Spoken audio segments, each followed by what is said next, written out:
Hello everyone, hello students, how are you. उम्मीद करता हूं कि आप सारे स्वस्थ होंगे और अपना काम अच्छे से कर रहे होंगे।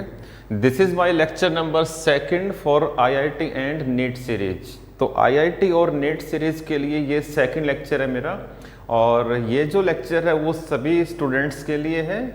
11th क्लास में पढ़ रहा हो इस टाइम, 12th क्लास में हो या फिर 12th क्लास कर चुका हो और अपनी कॉम्पिटिटिव एग्जामिनेशंस की तैयारी कर रहे हो, तो सभी के लिए ये जो लेक्चर है वो इक्वली इम्पोर्टेंट लेक्चर है। ठीक है, तो जैसा कि बेटा आपको पता है कि लास्ट जो लेक्चर था, लेक्चर नंबर 1, उसमें मैं डायमेंशंस की कुछ इंपॉर्टेंट रिजल्ट्स आपके पास लेके आया था, कुछ की रिजल्ट्स आपके साथ शेयर किए थे मैंने, और उसके ऊपर जो जनरल एमसीक्यूज हैं वो आपके साथ डिस्कस किए थे, जो कि आमतौर पर इन दोनों एग्जामिनेशंस में आपसे पूछे जाते हैं। ठीक है बेटा, आज मैं आपके पास डायमेंशंस 2 लेके आया हूँ, डायमेंशंस का सेकेंड पार्ट लेके आया हूँ, जिसमें हम कुछ एमसीक्यूज डिस्कस करेंगे, कुछ इंपॉर्टेंट एमसीक्यूज डिस्कस करेंगे जो कि आमतौर पर इन दोनों एग्जामिनेशंस का हिस्सा होते हैं। तो वो कौन कौन से होंगे, कैसे क्या होगा, आप इस चीज़ को नोट करेंगे, अपनी नोटबुक निकाल लें और स्टार्ट करते हैं लेक्चर नंबर 2।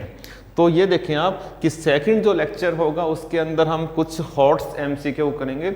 हॉट्स का मतलब होता है higher order thinking skill, higher order thinking skill MCQs, और दूसरे ब्रेन स्टॉर्मिंग एमसीक्यूज। ये वो एमसीक्यूज हैं जो थोड़ा सा आप माइंड का यूज करेंगे, थोड़ा सा आप ध्यान दे के करेंगे। आमतौर पर इजी होते हैं, लेकिन थोड़ा सा आप उनको टाइम देंगे और उनको सॉल्व करेंगे। और ये जो आपके क्वेश्चन जाएंगे ये 4 सेशन में आएंगे। कौन कौन से वो 4 सेशन होंगे आप उनको नोट करें, देखें 1 मिनट के लिए। सबसे पहले सेशन में मैं आपको करवाऊंगा कि check the correctness of the given relations. इसके ऊपर बेस्ड कुछ एमसीक्यूज हैं, मैं आपके साथ शेयर करूंगा कि कैसे हम चेक करते हैं कि रिलेशन करेक्ट है या इनकरेक्ट है। ओके, प्रिंसिपल ऑफ होमोजेनिटी की हम यहाँ पर बात करेंगे। दूसरा सेशन 2 में मैं डिस्कस करूंगा कि like nature quantities can be added और सब्ट्रैक्टेड। एक ही नेचर की जो क्वांटिटी है वो ऐड भी हो सकती है, सब्ट्रैक्ट भी हो सकती है। इसके ऊपर कुछ इंपॉर्टेंट एमसीक्यूज हैं। कैसे एमसीक्यूज हैं, जब सेशन आएगा तो आप वहां पर जरूर इसको ऑब्जर्व करें। थर्ड सेशन में मैं आपके पास लेके आऊंगा, न्यूमेरिकल्स लेके आऊंगा, how we can convert one system of unit into new system. एक सिस्टम ऑफ यूनिट को हम नए सिस्टम में कैसे कन्वर्ट कर पाते हैं। ठीक है, तो कुछ एमसीक्यू इसके ऊपर भी मैं आपके पास लेके आऊंगा।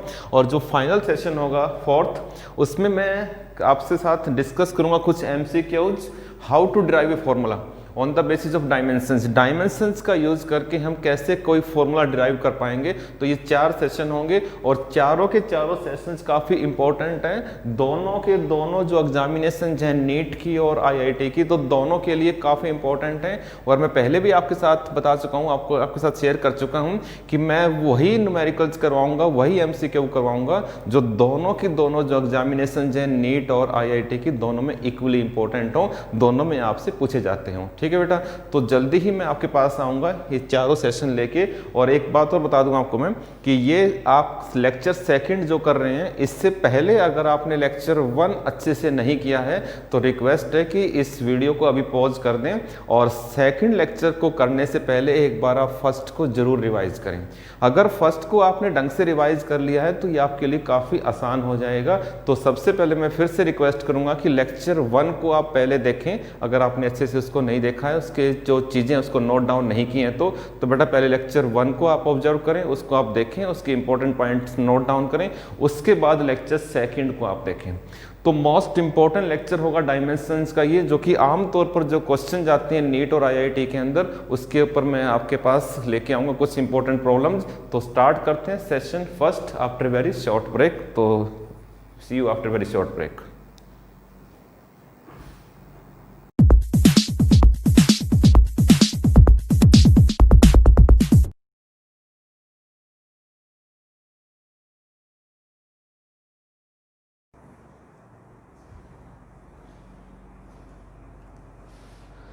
Welcome once again students for the very first session. और पहला जो सेशन है मेरा, उसके अंदर जो न्यूमेरिकल्स मैं आपके पास लेके आया हूँ वो बेस्ड हैं किसके ऊपर, check the correctness of the given relation, that is also known as principle of homogeneity.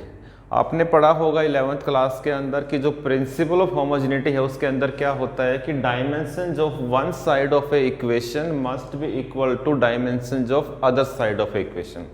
मैंने यहाँ पर 4 न्यूमेरिकल्स लिखे हैं और एक न्यूमेरिकल्स में मैंने चॉइस लिखी है यहाँ पर। हालांकि जब आपका ये एग्जाम में ये क्वेश्चन जाएंगे तो साथ में चॉइसेस आपके पास आएंगी, 4 चॉइस आपके पास आएंगी। मैंने यहाँ पर चॉइसेस नहीं लिखी हैं तो कोई बात नहीं, आपके एग्जाम में जो क्वेश्चन आएगा वो चॉइस के फॉर्म में आएगा, तो इसको आप MCQ मान के चलें आप। ओके, दूसरा एक चीज़ और ध्यान रखें, जो बहुत ही फेमस रिजल्ट्स हैं हमारे पास, जो काफ़ी पॉपुलर रिजल्ट्स हैं हमारे पास, हो सकता है कि उन एग्जामिनेशंस के दौरान जो IIT की और नीट की जो एग्जामिनेशंस हैं उनके दौरान उनका नाम आपको गिवन ना हो। जैसे ये आपने इक्वेशन पढ़ी है 11th क्लास के अंदर, SNF = U + A/2 2n-1। किस किस तरह के क्वेश्चंस आपसे पूछे जा सकते हैं एग्जाम में, मैं बता दूं आपको। आपसे पूछे जा सकते हैं कि check the correctness of the given relation, correct है या इनकरेक्ट है। आपके 4 चॉइस आपको दे सकते हैं यहाँ पर आप, ठीक है। दूसरा आपसे पूछ सकते हैं कि इस गिवन इक्वेशन के अंदर n का जो डायमेंशनल फॉर्मूला है n का, वो किसके इक्विवेलेंट है। तो 4 चॉइस आपको दे सकते हैं कि n का जो डायमेंशनल फॉर्मूला है n वो किसके बराबर है, मास के बराबर है, लेंथ के बराबर है, टाइम के बराबर है, टेम्परेचर के बराबर है। तो कोई भी 4 चॉइस आपको एग्जाम में दे सकते हैं वो। एक चीज़ मैं आपके साथ बता रहा हूँ आपको, मैं एक चीज़ कि मैंने कहा कि जो काफ़ी पॉपुलर रिजल्ट्स हैं, जो काफ़ी फेमस रिजल्ट्स हैं, जो आमतौर पर हम यूज करते हैं, हो सकता है कि एग्जाम में उनके नाम आपको गिवन ना हो। आपने एक क्वेश्चन पढ़े होंगे आपने एग्जाम में जो आते हैं कि where the letters have their own meaning, कि लेटर्स का अपना खुद का मीनिंग होता है। तो इसका मतलब आपको वो मीनिंग पता है कि इस फिजिकल क्वांटिटी का नाम क्या है। तो यहाँ पर काफ़ी दिक्कत होती है, अगर आपको सिलेबस अच्छे से याद नहीं है तो यहाँ पर आप उस चीज़ को सोल्व नहीं कर पाएंगे। तो ये जो पहला क्वेश्चन है SNF = U + A/2 2n-1, आपसे पूछेंगे कि ये जो आपका इक्वेशन है इसको आप चेक करके बताएं कि करेक्ट है या इनकरेक्ट है। ओके, तो आपको ये पैरामीटर्स का पता होना चाहिए कि क्या है। हो सकता है कि एग्जाम में इनका नाम गिवन ना हो, तो कैसे आप इसको आइडेंटिफाई कर पाएंगे, कैसे आप इसको चेक कर पाएंगे कि करेक्ट है या इनकरेक्ट है। तो देखें एक मिनट के लिए। तो पहला जो आपके पास बेटा क्वेश्चन है, इसका सॉल्यूशन मैं आपको कर रहा हूं, देखें आप इधर। तो सबसे पहले लेफ्ट हैंड साइड की बात करें तो लेफ्ट हैंड साइड आपके पास है SNF, और SNF का नाम पता है आपको क्या होता है, distance travelled by the object in nth second, यानी कि डिस्टेंस बाय टाइम। तो SNF आपके पास डिस्टेंस नहीं है, distance travelled by the body in nth second. तो ये बेसिकली क्या है, डिस्टेंस बाय टाइम है। ये डिस्टेंस बाय टाइम है, nth टाइम है ये, और डिस्टेंस के लिए L होता है, टाइम के लिए T होता है। तो फॉर्मूला आ जाएगा LT-1, इक्वेशन नंबर 1। ओके, अब आप आए राइट हैंड साइड की तरफ। राइट हैंड साइड में आपको दिया हुआ है U + A/2 2n-1। आपको बेटा पता होना चाहिए कि इन पैरामीटर्स के नाम क्या हैं। U होता है वेलोसिटी, और वेलोसिटी का पता है आपको L/T होता है, प्लस एक्सेलरेशन की बात करें, एक्सेलरेशन होता है L/T²। 2 तो कांस्टेंट होता है, 2 का कोई डायमेंशन नहीं होता है। आगे ब्रैकेट की बात करें 2n-1, 2 आपके पास कांस्टेंट है। n आपके पास क्या होता था, टाइम होता था। अगर याद हो 11th में जो आपने ये इक्वेशन की थी तो n होता था टाइम आपके पास, ठीक है। तो टाइम का जो डायमेंशनल फॉर्मूला है वो क्या होगा, t होगा, और -1 का कोई भी डायमेंशनल फॉर्मूला नहीं होगा। अब आगे देखें आप, t से t कैंसिल आउट हो जाएगा, और L/T + L/T। एक ही नेचर की जो क्वांटिटी है वो ऐड भी हो सकती हैं और सब्ट्रैक्ट भी हो सकती हैं, ठीक है। तो L/T में अगर आप L/T ऐड करोगे, वेलोसिटी में अगर आप वेलोसिटी ऐड करोगे तो आपके पास वेलोसिटी ही आएगा, L/T ही आएगा, इक्वेशन नंबर 2। तो फ्रॉम इक्वेशन 1 एंड 2, इक्वेशन 1 और 2 से हम कह सकते हैं कि जो गिवन रिलेशन है वो करेक्ट है। तो यहाँ पर जो चॉइसेज आएंगी तो उस चॉइस में आप करेक्ट को आप मार्क कर देंगे। तो ये जो गिवन रिलेशन है वो आपकी करेक्ट है। तो कैसे पता लगाया, आपने डायमेंशनल फॉर्मूला निकाला लेफ्ट हैंड साइड का, आपने निकाला राइट हैंड साइड का, दोनों इक्वल मिले आपको। अगर दोनों इक्वल्स हैं तो आपकी जो इक्वेशन है वो करेक्ट है। तो ये जो आपने चेक किया इसको, इस फर्स्ट रिलेशन को आपने चेक किया तो आपका जो रिजल्ट आया वो क्या है, करेक्ट आया आपका। अब देखें कुछ शॉर्टकट मेथड की बात करूं मैं, शॉर्टकट की। तो शॉर्टकट का मतलब क्या है यहाँ पे देखें, अगर एग्जाम में ये आपके पास क्वेश्चन आता है नीट में और आईआईटी में कि चेक कीजिए करेक्ट है या इनकरेक्ट है, अगर आपको ये रिजल्ट याद है पहले से, अगर आपने ये पहले कहीं पढ़ रखा है, रिजल्ट याद है अगर आपको ये रिजल्ट, तो ज़रूरत नहीं है आप उसको रफ साइड में सॉल्व करें। सीधा पता है आपको कि सारे पैरामीटर बिल्कुल ठीक गिवन है, तो डायरेक्ट क्या लिखे, करेक्ट लिखें इसको। तो ज़्यादा टाइम वहाँ पे ख़राब ना करें कि लेफ्ट हैंड साइड चेक करेंगे, राइट हैंड साइड चेक करेंगे। अगर आपको रिजल्ट्स याद हैं तो सीधा सा मतलब क्या है उसका कि जो गिवन इक्वेशन है वो करेक्ट है। आप वहाँ पे ज़्यादा टाइम वेस्ट ना करें अपना। दूसरा, मैंने एक बार पहले भी आपको सलाह दी थी कि जितने भी रिजल्ट्स हैं 11th और 12th के, उनकी एक न्यूमेरिकल के जो फॉर्मूलेज हैं उनकी अलग से आप बनाए नोटबुक, ताकि वो रिजल्ट्स आपको याद हो जाएं और जैसे ही एग्जाम में वो आए आप डायरेक्ट लिख सको कि जो गिवन रिलेशन है वो करेक्ट है। ठीक है, तो ये ध्यान रखें। तो पहला जो आपका क्वेश्चन था इसके अंदर सबसे बढ़िया रहेगा, अगर आपको रिजल्ट याद है तो ये काम आपको नहीं करना पड़ेगा, डायरेक्ट आप लिखें the given relation is correct. तो करेक्ट के ऊपर आप मार्क करें। दूसरा, किस टाइप के क्वेश्चन आपसे पूछे जा सकते हैं एग्जाम में, आपसे पूछ सकते हैं कि इस गिवन रिलेशन के अंदर जो n है उसका डायमेंशनल फॉर्मूला क्या होगा, किसके बराबर होगा।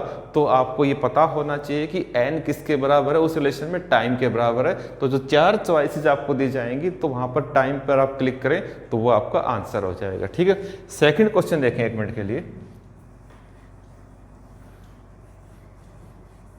तो डायमेंशनल फॉर्मूले आप जरूर याद करें, जो भी रिजल्ट्स आपने पढ़ रखे हैं उनको एक बार रिवाइज करें। ठीक है, तो सेकंड जो आपका न्यूमेरिकल्स है यहाँ पर देखिए वो क्या है, आपको चेक करना है कि जो गिवन रिलेशन है वो करेक्ट है या इनकरेक्ट है।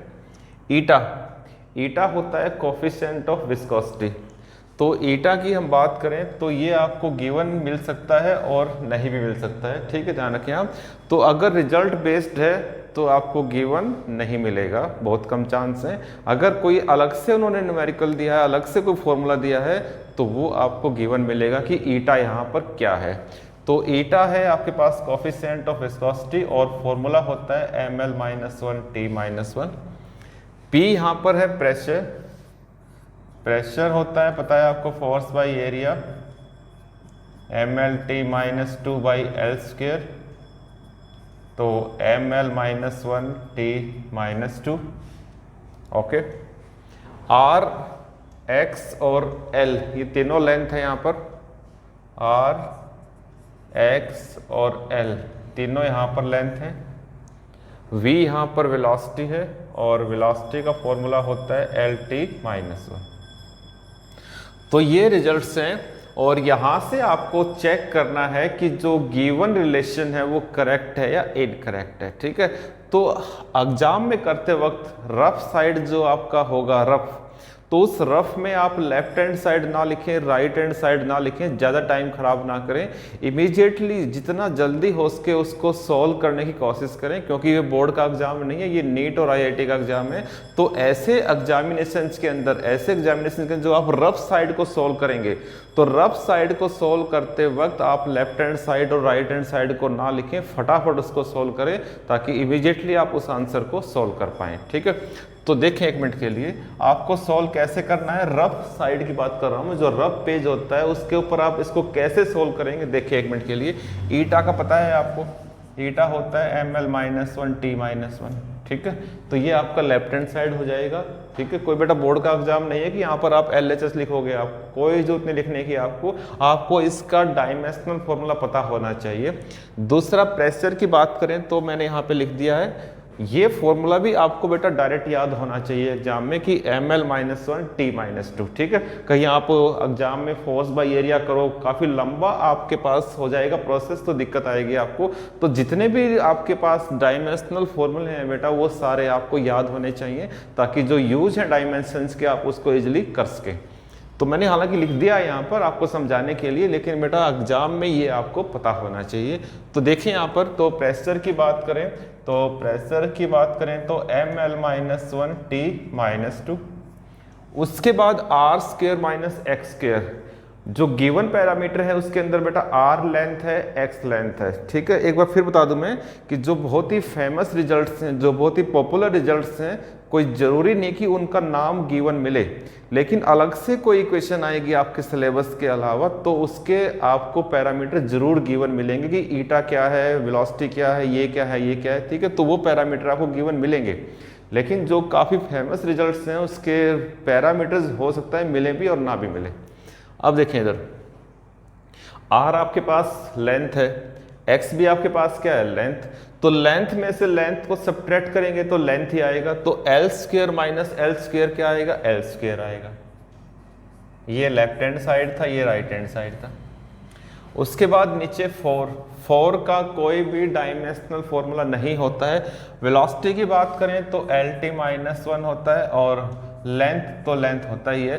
तो अब आप इसको सॉल्व करें राइट हैंड साइड को, तो अगर ये सॉल्व करने के बाद दोनों बराबर आता है तो इसका मतलब जो गिवन इक्वेशन है वो करेक्ट है। तो देखें एक मिनट के लिए, आपका L और क्या कहते हैं L की पावर 2, तो ये L की पावर 2 है, ये भी L की पावर 2 है, कट जाएगा ये। इस T की पावर -1 को ऊपर लेके जाओगे तो ml-1 क्या आएगा बताएं आप। ये T की पावर -1 है, ऊपर जाके +1 हो जाएगी, तो ये -2 था, तो क्या हो जाएगा ml-1 T-1, यानी कि जो गिवन इक्वेशन है वो करेक्ट है। अगर आप देख पा रहे हो लेफ्ट हैंड साइड को, राइट हैंड साइड को, तो दोनों इक्वेशंस आपकी करेक्ट हैं। तो टाइम बचाने के लिए क्या क्या करेंगे आप, दोबारा सुने कि जो टाइम सेविंग प्रोसेस है वो कैसा होना चाहिए। सबसे पहली बात, जितने भी रिजल्ट्स हैं आपके डायमेंशंस के वो सारे आपको याद होने चाहिए। दूसरा, जो जनरल रिजल्ट्स हैं हमारे, सेंट्रीपिटल फोर्स है, ठीक है, आपका कूलम्ब लॉ है, या जितने भी आपके रिजल्ट्स हैं, डायरेक्ट जो रिजल्ट्स हैं अगर आपको याद होंगे और वही एग्जाम में आते हैं कि check the correctness of the relation, अगर आपको याद है तो आप बिना टाइम खराब किए आप इमीडिएटली रिस्पॉन्स करें कि ये करेक्ट है। तीसरा, अगर आपको बेटा रिजल्ट्स याद होंगे तो इमीडिएटली आप उसको सॉल्व कर पाएंगे। ठीक है, और रफ पेज पे सॉल्व करते वक्त डायरेक्टली आप उसको लिखें, ना कि रूल फॉलो करें। तो वहाँ पर रूल फॉलो करने की जरूरत नहीं है आपको कि लेफ्ट हैंड साइड लिखोगे, राइट हैंड साइड लिखोगे, तो फटाफट उस चीज़ को आप सॉल्व करें और अपना आंसर दें। ठीक है, तो ये था आपका सेकंड क्वेश्चन, जो कि क्या कहता है कि जो गिवन रिलेशन है वो आपकी करेक्ट है। यहाँ भी ml-1 T-1 आता है, और यहाँ भी क्या आता है ml-1 T-1, ये दोनों अगर कट जाएंगे तो ऊपर ले जाएगा, तो यही आंसर आएगा आपका। अब थर्ड देखें एक मिनट के लिए।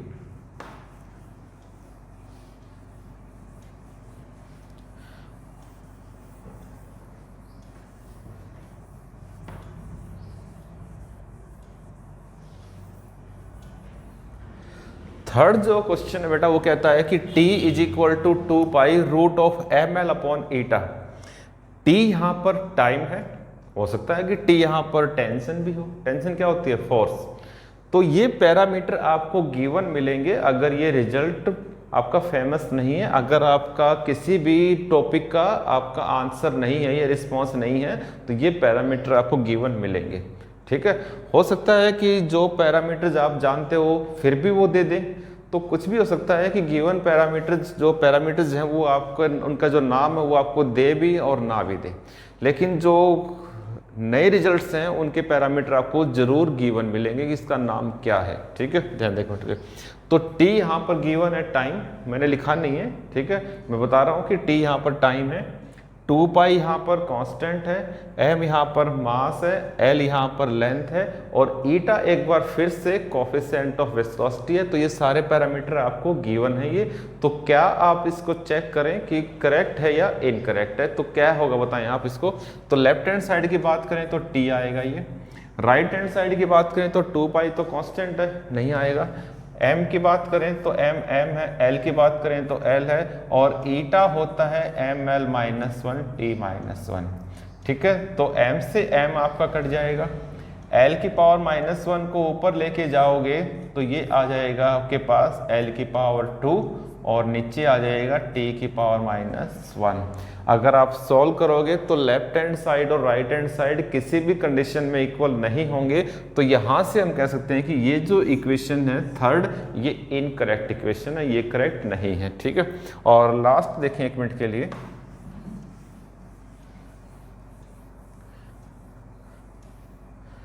कुछ क्वेश्चन आपके जो बेटा कुछ क्वेश्चन हैं आपके वो इस फॉर्म में भी आ सकते हैं। क्या देखिए कि n बेटा यहाँ पर गिवन है n फ्रीक्वेंसी है, मैंने लिखा नहीं है लेकिन आप नोट कर लें साथ साथ, इसलिए मैं कहता हूँ कि नोटबुक निकाले रखें आप कि n यहाँ पर फ्रीक्वेंसी है बेटा। वैसे सिंबल होता है फ्रीक्वेंसी का न्यू, तो न्यू सिंबल होता है, लेकिन यहाँ पर n दिया हुआ है, तो आप डिस्टर्ब ना हो, इसके जो पूरा का पूरा जो क्वेश्चन है उसको पढ़ें आपकी n क्या है इसके अंदर। तो n यहाँ पर फ्रीक्वेंसी है, L यहाँ पर लेंथ है, T यहाँ पर आपके पास टेंशन है बेटा। टेंशन क्या होती है? फोर्स। तो ये पैरामीटर आपको बेटा गिवन मिलेंगे, ध्यान रखो। तो n आपके पास है फ्रीक्वेंसी और L आपके पास है लेंथ, T आपके पास है टेंशन जो कि फोर्स होती है, और M आपको M का डायमेंशनल फॉर्मूला निकालना है, M का। ओके, अगर आपको ये रिजल्ट्स याद हो, फ्रीक्वेंसी ऑफ ऑसिलेशंस का रिजल्ट है ये 11th क्लास की जो 10th यूनिट है उसमें आता है ये। अगर आपको इसका डायरेक्ट रिजल्ट याद है तो आप आइडेंटिफाई कर पाएंगे कि m क्या चीज़ था, तो वहाँ पर m क्या था। ठीक है, ध्यान दीजिए। तो अगर आपको याद है +1 क्लास की 10th यूनिट, तो उसके अंदर जो m था वो था मास बाई लेंथ। तो मास बाई लेंथ की अगर हम बात करें, मास बाई लेंथ की, तो सीधी सी बात है वो ml-1 होगा। तो ये आपका आंसर आ जाएगा ml-1। आपको जरूरत नहीं है सारे पैरामीटर्स को देखने की।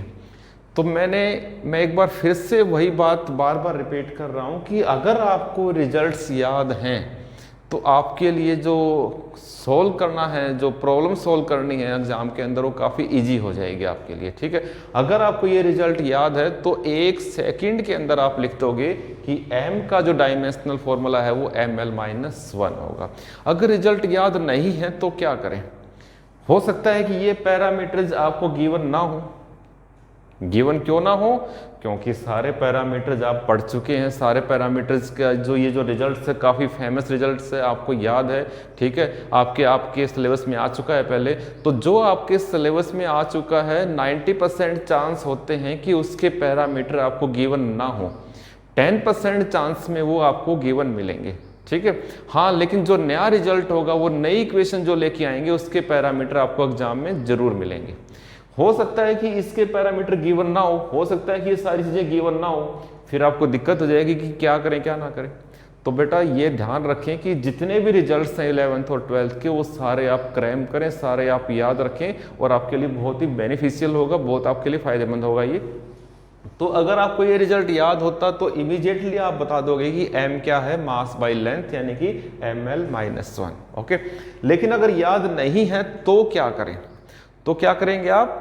तो क्या करेंगे कि आप लेफ्ट हैंड साइड का निकालेंगे डायमेंशनल फॉर्मूला, आप राइट हैंड साइड का निकालेंगे डायमेंशनल फॉर्मूला, और जो कमी रह जाएगी इक्वलाइज करने में, दोनों को इक्वलाइज करने में जो कमी रह जाएगी वो आपका आंसर होगा। किसका आंसर होगा? वो ml-1 आंसर होगा।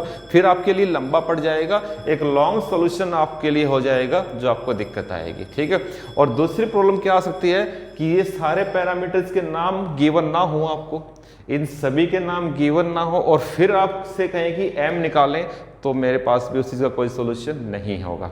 ठीक है, उसका कोई भी इलाज नहीं होगा। हाँ, इनके पैरामीटर्स के नाम गिवन हैं तो आप इसको सॉल्व कर सकते हो, टाइम तो लगेगा आपको, लेकिन आप उसको सॉल्व कर सकते हैं। तो ध्यान रखें, सबसे पहली बात तो अगर आपको रिजल्ट याद है तो इमीडिएटली आप बता पाओगे कि m क्या होता है, मास बाई लेंथ, यानी कि ml-1। आपका आंसर क्या आ जाएगा? ए आंसर आ जाएगा। तो कितना टाइम लगेगा बताएं आप? अगर आपको इसका रिजल्ट याद है तो 1 सेकंड से भी कम टाइम में आप इसका आंसर मार्क कर पाओगे कि ये इसका आंसर है। अगर रिजल्ट याद नहीं है आपको तो आपको यहाँ पर लेफ्ट हैंड साइड और राइट हैंड साइड लिखना पड़ेगा, रफ पेज के ऊपर आपको इसको सोल्व करना पड़ेगा, और दोनों इक्वेशंस को इक्वलाइज करने के लिए कौन सी चॉइस आएगी, आपको चारों चॉइस की वैल्यू पुट करनी पड़ेगी, तब आप उसका आंसर फाइंड आउट कर पाओगे। और ये पैरामीटर की वैल्यू अगर ना दे रखी हो एग्जाम में तो फिर तो आप तुक्का लगाएंगे फिर तो जो आपकी नेगेटिव मार्किंग आएगी दिक्कत आएगी आपको फिर तो, ठीक है। तो कैसे आप इसको सॉल्व करेंगे देखें एक मिनट के लिए। n is equal to 1/2l t/m। आपको बताना है कि जो m है यहाँ पर उसका डायमेंशनल फॉर्मूला क्या होगा m का। तो सबसे पहले आपके माइंड में क्या बात आएगी कि m हो सकता है मास, तो मास के लिए क्या आएगा m, जो कि कोई चॉइस है ही नहीं यहाँ पे m की, तो फिर तो दिक्कत हो गई है। तो इसके लिए क्या करेंगे आप, जितने भी वैल्यू हैं यहाँ पर, ये वैल्यू ये वैल्यू ये वैल्यू, चारों वैल्यू यहाँ पर पुट करके देखोगे और लेफ्ट हैंड साइड और राइट हैंड साइड को इक्वलाइज करके देखोगे। जिस इक्वेशन के अंदर दोनों इक्वलाइज हो जाएंगे वही m का क्या आ जाएगा, फॉर्मूला आ जाएगा, ठीक है। तो मैं आपको बता दूं कि आप सभी की वैल्यू पुट करोगे तो ये इसकी चॉइस रहेगी। अगर इस m की जगह आप ml-1 पुट करोगे तो लेफ्ट हैंड साइड इक्वल हो जाएगी किसके, राइट हैंड साइड के। तो जो आपका आंसर आएगा वो क्या आएगा, ml-1, यानी कि ए आंसर आएगा, ठीक है बेटा। तो आपको ये सारे कंसेप्ट समझ में आ गए होंगे। ये चार जो मैंने MCQs टाइप किए थे, हालांकि चॉइस मैंने नहीं दी है आपको, लेकिन बेटा एग्जाम में चॉइसेस आपको मिलेंगी। तो ये चारों के चारों जो क्वेश्चन जहाँ पे इजीली सॉल्व कर पाओगे, तो कौन कौन से इंपॉर्टेंट पॉइंट आपने यहाँ पे सोचे हैं, बताइए कौन कौन से इंपॉर्टेंट पॉइंट आपके माइंड में आए हैं। एक तो शॉर्टकट मेथड का आप यूज करें, और शॉर्टकट मेथड के यूज करने का बेनिफिट कब होगा आपको, जब आपको सारे रिजल्ट्स याद होंगे। आपको रफ पेज मिलेगा लेकिन वहाँ पर आप टाइम खराब ना करें। अगर आपको रिजल्ट्स याद हैं तो left hand side right hand side equally आप तुरंत कर पाएंगे आप उस चीज़ को, अगर नहीं है तो आप उसको सॉल्व करें। तो ये था पहला सेशन। मिलते हैं after very short break for the second session, ठीक है बेटा।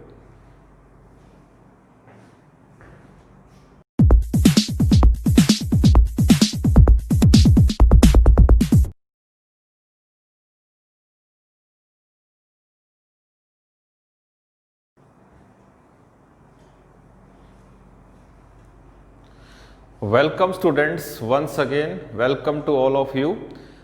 और ये जो सेशन है, सेकंड सेशन है, ये लेक्चर नंबर 2 का लास्ट सेशन होगा, और उसके बाद मैं लेके आऊँगा लेक्चर नंबर 3, जिसके अंदर डायमेंशंस के जो बाकी यूजेज हैं हमारे कौन कौन से हैं, how to derive a formula and how we can convert one system of unit into new system, वो मैं लेके आऊँगा लेक्चर नंबर 3 में। तो फिलहाल हम कर रहे हैं लेक्चर नंबर 2 का लास्ट सेशन, जो कि सेकंड सेशन है। और इसके अंदर में जो आपके पास टॉपिक लेके आया हूँ, बताया था पहले भी मैंने आपको, वो कौन सा है कि जो लाइक नेचर क्वांटिटीज हैं दे कैन बी एडिड और सब्ट्रैक्टेड। इसके ऊपर बेस्ड हमारे कुछ MCQs हैं, कुछ न्यूमेरिकल्स हैं। तो कौन कौन से हैं वो देखें एक मिनट के लिए, कि कैसे हम सोल्व कर पाएंगे। जो एक ही नेचर की क्वांटिटी होती हैं उसको हम ऐड भी कर सकते हैं और सब्ट्रैक्ट भी कर सकते हैं। तो कैसे ऐसे क्वेश्चंस को हम सोल्व करेंगे, आप इसको नोट डाउन करें, देखें एक मिनट के लिए। सबसे पहले देखें, एक इक्वेशन आपको दी हुई है बेटा कि y is equal to a sine omega x by we minus K. Find the dimensional formula of k। आपको डायमेंशनल फॉर्मूला निकालना है k का। Here the letters have their own meaning, यानी कि ये जो लेटर्स लिखे हुए हैं इनका अपना अपना मीनिंग है, यानी कि आप जानते हैं कि किसका मतलब क्या है। तो किसी भी पैरामीटर का, किसी भी फिजिकल क्वांटिटी का यहाँ पर नाम नहीं दिया गया है। तो ये बड़ी दिक्कत होती है उन बच्चों के लिए जिन बच्चों को रिजल्ट्स याद नहीं होते हैं। तो ध्यान रखें, ये आपकी 11th क्लास की यूनिट 10th के रिजल्ट्स हैं, इक्वेशन ऑफ मोशन के रिजल्ट्स हैं आपके, ठीक। ऑसिलेशंस की हम बात करें उसके रिजल्ट्स हैं ये। तो y is equal to a sine omega, wave की जो इक्वेशन थी, आपको ध्यान हो वेव इक्वेशन का रिजल्ट है ये, कि y is equal to a sine omega x by we minus k. y होता था डिस्प्लेसमेंट, a होता था मैक्सिमम डिस्प्लेसमेंट जिसको हम बोलते हैं एम्पलीट्यूड, ओमेगा होता है एंगुलर वेलोसिटी, v होता है लीनियर वेलोसिटी, x होता है डिस्प्लेसमेंट, के आपको निकालना है। यहाँ पर k का जो डायमेंशनल फॉर्मूला है वो किसके बराबर होगा। आपको याद हो कि हम इस इक्वेशन को लिख सकते हैं y is equal to a sine theta. Sine के बाद क्या आता है, थीटा आता है, और थीटा इक्वल होता है ओमेगा टी के। हम जानते हैं कि एंगुलर वेलोसिटी होती है एंगुलर डिस्प्लेसमेंट बाय टाइम, तो थीटा आपके पास क्या आ जाएगा, ओमेगा टी आ जाएगा। तो यहाँ पे ओमेगा तो बाहर है, ओमेगा तो बाहर गिवन है, तो अंदर क्या रह जाएगा, टाइम। तो सीधी सी बात है कि ये जो आपके पास होगा, ये जो आपके पास होगा, इसका जो डायमेंशनल फॉर्मूला होगा वो टाइम के इक्विवेलेंट होगा, यानी कि ओमेगा के बाद जो भी पैरामीटर लिखा हुआ है वो किसके बराबर है, टाइम के बराबर है। ओके, अब यहां से आप इजीली आइडेंटिफाई कर पाओगे कि के का जो डायमेंशनल फॉर्मूला है आपके पास, जो कांस्टेंट है आपके पास, वेव नंबर बोलते हैं इसको, तो के का जो डायमेंशनल फॉर्मूला है वो किसके बराबर होगा, यहां से आप इसको निकाल पाएंगे। तो सबसे पहले आपको बेटा ये पता होना चाहिए कि इक्वेशन होती क्या है। तो y is equal to a sine omega t, omega के बाद टाइम आता है, तो सीधी सी बात क्या है बेटा, ध्यान दें आप, सीधी सी बात क्या है कि जो t होगा यहाँ पर वो किसके बराबर होगा, x बाई वी माइनस के बराबर होगा। और आपको पता है फिजिक्स में कि एक ही नेचर की जो क्वांटिटी है वही ऐड हो सकती है, वही सबट्रैक्ट हो सकती हैं। ये पूरा पैरामीटर टाइम के बराबर है, इसका मतलब ये भी टाइम है और ये भी टाइम है। जिस तरह से आपने पढ़ा हो v is equal to u plus a t, इसका मतलब ये वेलोसिटी है तो ये भी तो वेलोसिटी है और ये भी वेलोसिटी है। व्हाट इज एक्सेलरेशन, एक्सेलरेशन क्या होता है, वेलोसिटी बाय टाइम, तो वेलोसिटी क्या होगी, एक्सेलरेशन इनटू टाइम, यानी कि एक ही नेचर की जो क्वांटिटी है वही ऐड हो सकती हैं, वही सबट्रैक्ट हो सकती हैं। तो ये सारी वेलोसिटीज हैं, हम वेलोसिटी के अंदर वेलोसिटी को ऐड कर सकते हैं, उसी तरह से टाइम के अंदर टाइम को ऐड कर सकते हैं, टाइम के अंदर टाइम को सबट्रैक्ट कर सकते हैं, तभी टाइम के इक्वल आएगा। 2 सेकंड प्लस 3 सेकंड क्या आएगा, 5 सेकंड आएगा। हम कभी भी ये नहीं करते कि 2 सेकंड प्लस 3 किलोग्राम, कभी नहीं होगा। डिफरेंट नेचर की जो क्वांटिटी है वो ना तो ऐड होंगी ना सबट्रैक्ट होंगी, लाइक नेचर की जो क्वांटिटी है वही ऐड हो सकती है, वही सबट्रैक्ट हो सकती हैं। तो ध्यान दें, ये आपके पास क्या है, ओमेगा के बाद क्या आता है, टाइम। तो सीधी सी बात है कि एक्स वाई बी ये भी टाइम के बराबर होगा और के भी किसके बराबर होगा, टाइम के। तो जो आंसर आएगा वो टी आंसर आएगा कि जो डायमेंशनल फॉर्मूला है के का वो किसके इक्विवेलेंट होगा, टाइम के इक्विवेलेंट होगा। तो बड़ा ध्यान रखें, टाइम को बचाने के लिए आपको क्या करना पड़ेगा, आपको रिजल्ट्स याद रखने पड़ेंगे। जितने भी रिजल्ट्स हैं आपके 11th के और 12th के, अगर आपको वो रिजल्ट्स याद हैं तो आप टाइम यहाँ पर इजीली बचा पाओगे। अगर आपको ये इक्वेशन याद होती तो 1 सेकंड के अंदर आप यहाँ पर टी को मार्क कर देते कि ए साइन ओमेगा टी होता है, तो ओमेगा के बाद टी आता है, इसका मतलब ये भी टाइम है, ये भी टाइम है। तो के का जो डायमेंशनल फॉर्मूला होगा वो किसके बराबर होगा, टाइम के बराबर होगा। ओके, अब देखें नेक्स्ट।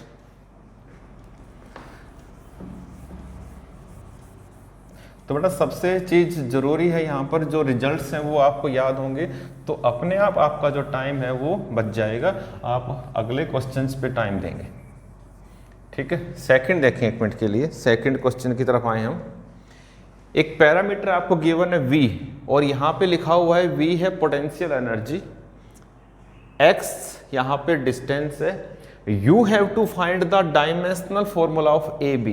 पहले आप a का निकालेंगे, फिर आप b का निकालेंगे और दोनों का जो प्रोडक्ट करेंगे तो उसके बाद आपको इसका आंसर बताना है कि जो आंसर है किसका, ए बी का, वो किसके इक्विवेलेंट होगा। 4 चॉइसेस आपको दी गई हैं, तो चारों चॉइसेस में से आपको निकालना है कि किसके बराबर होगा। तो ज़्यादा टाइम खराब नहीं कर रहे हैं। v आपके पास पोटेंशियल एनर्जी है, x आपके पास डिस्टेंस है, a और b आपके पास कांस्टेंट है, तो आपको क्या करना है, आपको a और b का क्या निकालना है, डायमेंशनल फॉर्मूला इन दोनों के प्रोडक्ट का। तो कैसे निकालेंगे, देखें इधर मैं करवा रहा हूं आपको, मैं सॉल्यूशन देखें इसका आप। ये बेटा गिवन स्टेटमेंट है आपके पास x प्लस b, तो सीधी सी बात है कि x के अंदर क्या ऐड किया गया है, b। और अभी बताया था मैंने कि एक ही नेचर की जो क्वांटिटी है वही ऐड हो सकती है, वही सबट्रैक्ट हो सकती है। x के अंदर b ऐड कर दिया गया है और x क्या है, लेंथ। तो सीधी सी बात है कि लेंथ के अंदर लेंथ ही ऐड हो सकती है, तो b का जो डायमेंशनल फॉर्मूला होगा b का, वो किसके बराबर होगा, आपका l के बराबर होगा। क्लियर, तो एक पॉइंट तो आपका हो गया है, अब a रह गया है। अब देखें b भी लेंथ है और ये भी लेंथ है, लेंथ में लेंथ ऐड करेंगे तो लेंथ ही आएगा आपके पास, L आएगा आपके पास। अब यहाँ से A निकाल लें आप, तो A क्या आएगा यहाँ से बताएं आप, A क्या आएगा यहाँ से VL/√x। ठीक है बेटा, लेंथ में लेंथ अगर आप जोड़ेंगे, लेंथ में अगर आप लेंथ जोड़ेंगे तो क्या आएगा, लेंथ ही आएगा। तो ये L है, ये A है, आपको A निकालना है, तो यहाँ से A बाहर निकाल लें आप, तो VL अपॉन क्या आ जाएगा √x।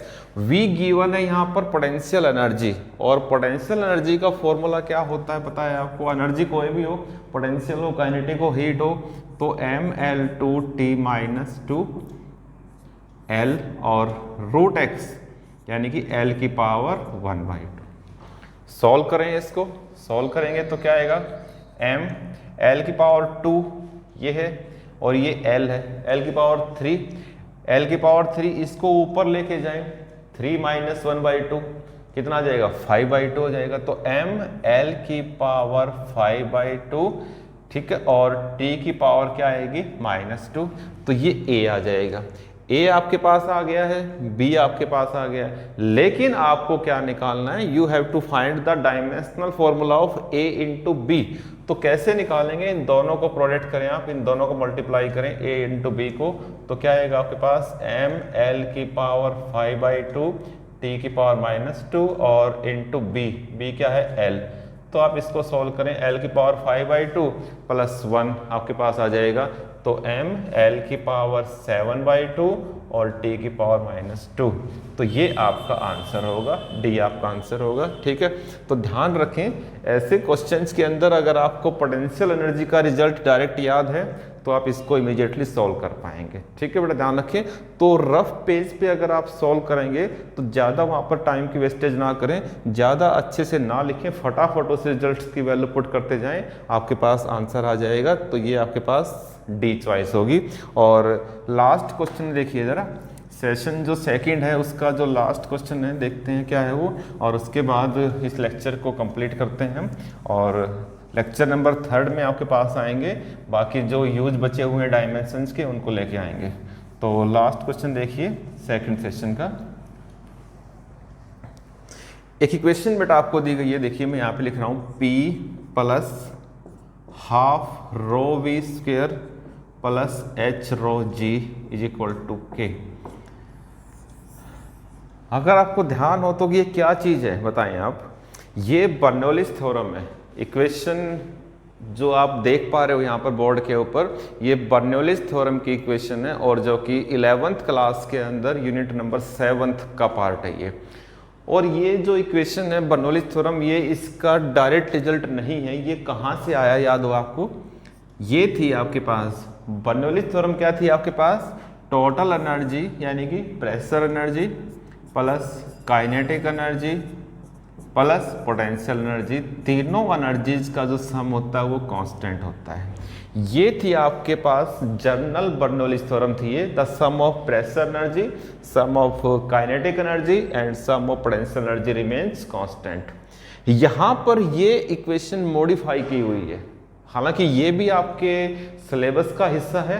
तो मॉडिफिकेशन क्या किया गया है, total energy per unit volume निकाला गया है, total energy per unit volume निकाला गया है, और बर्नौलीज थ्योरम के अंदर वॉल्यूम भी कांस्टेंट होता था।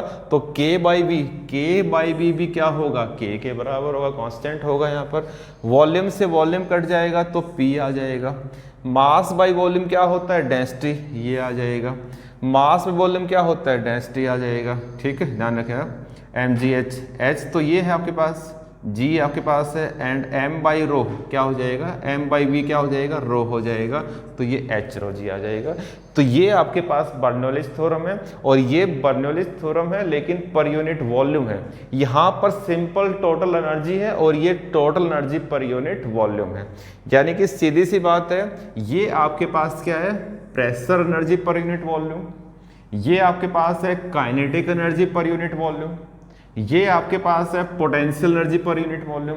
सीधी सी बात है कि तीनों एनर्जीज हैं, तीनों एनर्जी हैं और तीनों एनर्जी पर यूनिट वॉल्यूम है, तो ये भी क्या होगा, एनर्जी पर यूनिट वॉल्यूम होगा। मैंने बताया था कि like nature quantity can be added और सब्ट्रैक्टेड। अगर ये एनर्जी बाई वॉल्यूम है बेटा, तो ये भी एनर्जी बाई वॉल्यूम होगा और ये भी एनर्जी बाई वॉल्यूम होगा और ये भी एनर्जी बाई वॉल्यूम। तो K का जो डायमेंशनल फॉर्मूला होगा वो एनर्जी बाई क्या होगा, वॉल्यूम के बराबर होगा। ओके, अब इसको सॉल्व करें आप। इसका यहां से निकालें कि डायमेंशनल फॉर्मूला क्या होगा और 4 चॉइसेस आपको दी गई हैं, तो किसके बराबर होगा ये आपको निकालना है। ठीक है, ध्यान दें, ये क्या है, अगर हम देखें यहाँ पर प्रेशर एनर्जी को देखें तो प्रेशर बाई वॉल्यूम, वॉल्यूम से वॉल्यूम अगर कट जाएगा तो ये क्या रह जाएगा, प्रेशर रह जाएगा आपके पास। ठीक है, ध्यान रखें आप, तो P यहाँ पर प्रेशर रह जाएगा। तो सीधी सी बात है, एनर्जी बाई वॉल्यूम क्या होगा, प्रेशर के ही बराबर होगा। आप इसका डायमेंशनल फॉर्मूला निकाल के देख लें, वो प्रेशर के बराबर ही आएगा आपका। करें 1 मिनट के लिए, मैं टाइम दे रहा हूँ आपको। मैं एनर्जी की बात करें तो mL2T-2 और वॉल्यूम होता है L⁻3। सॉल्व करें तो K आ जाएगा आपके पास mL-1T-2 और यही फॉर्मूला होता है प्रेशर का। प्रेशर क्या होता है, फोर्स बाई क्या होता है, एरिया होता है, mL-T-2/L²। सॉल्व करेंगे तो यही आंसर आएगा आपके पास। ठीक है, क्लियर है। तो K का जो डायमेंशनल फॉर्मूला है वो क्या आएगा, mL-1T-2, यानी किसके इक्विवेलेंट आएगा, प्रेशर के इक्विवेलेंट आएगा। तो यहाँ पर 4 चॉइस देखें आप।